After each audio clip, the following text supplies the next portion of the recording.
Ben, you said a quote that I put on the website that really struck and hit home to me. You said, the only thing in the way of what you want and what you have is having the courage to ask for help. What does that mean for you? What that means for me is for most of my life, I didn't know how to ask for help and I tried to do things alone. And I find as a society, we still are trying to do so much on our own. We're taught in order to receive validation, love, or success that we need to do it by ourselves. And I really found in asking for help and allowing myself to receive the input from others, the medicine from others, the ideas from others that infinitely my life has grown. And it's taken courage for me to reach out to ask for help and to be willing to receive it, because for those of us who are used to helping others, it's not always comfortable or familiar to receive it yourself. That's actually one of the things that I just believe is so important about our own self-care and being willing to develop ourselves. We can't do it in a bubble in a cave. And I believe as humans, we're really designed to do it together, co-regulate our nervous systems. And so I believe reaching out is one of the greatest acts we can do.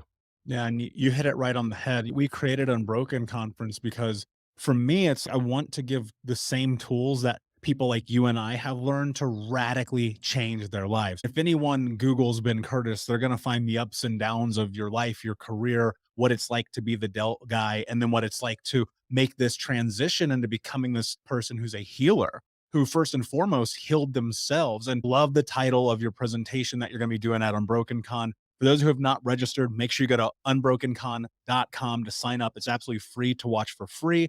But Ben's going to go deep. And trust me when I say that you're going to want to keep the recordings of this conversation because his expertise will literally change your life and you're going to need to hear it more than once. And if you grab the VIP, you get to keep the recordings for life. But if you do not, that's okay. You can come and watch for free. Ben, you're calling this talk How to Make a Comeback, Self-Sabotage to Success.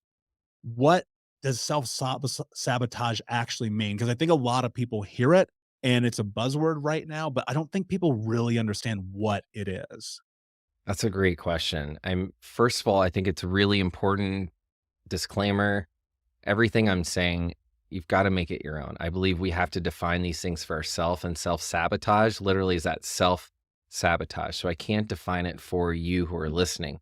Mm. But for me, when I've sabotaged myself, what that means for me, and I related to it 30, 40 years ago out of the womb, was those things I did to stop feeling, to numb out, to not be present, to stop myself from growth, the things that held me back, the toxicities, the addictions, the things that really fed the destruction of my purpose, of my will, of my life, and poisoned everyone around me. I really believe we as humans are very much like trees. We have ecosystems and we're connected in ways that we'll never even know. And we're even breathing the same spores as trees. And part of that, and when we start to kill off parts of ourselves, or we don't allow parts of ourselves to grow or to die off so that we can grow. I think winter is a great time to see how trees are literally everything's dying so that they can grow new life. And we don't allow ourselves to do that. I believe really it's destructive.